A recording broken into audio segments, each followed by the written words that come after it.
उस्ताद वो रोशनी है जो तारीकी में रास्ता दिखाते हैं। आज के दिन हम उन मेहनती और मुखलिस असातिज़ा को सलाम पेश करते हैं जो इल्म से हमारी दुनिया रोशन कर रहे हैं। पूरी दुनिया की तरह बलूचिस्तान के ज़िला सोबतपुर में भी जो है असातिज़ा का आलमी दिन मनाया जा रहा है। उस्ताद की अज़मत को सलाम पेश किया जा रहा है। इस वक्त एक मदरसे का तालिब इल्म मेरे साथ मौजूद है, उनसे जानते हैं कि उस्ताद की अज़मत के हवाले से उनका क्या कहना है।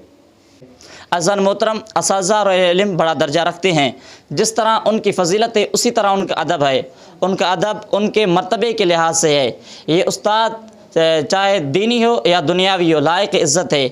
हमारे इस्लाम ने उस्ताद की इज़्ज़त अज़मत और अदब सिखाया है, पर अफसोस से ये कहना पड़ रहा है कि हमारे माशरे में उस्ताद को वो इज़्ज़त नहीं दी जा रही है जो देनी चाहिए। इस बारे में इंसानी हुकूक़ की तंजीमें और असातिज़ा तंजीमें और मुल्क के मुक़्तदर लोग किरदार अदा करें और ख़ुद असातिज़ा भी अपने मर्तबे का ख्याल रखें।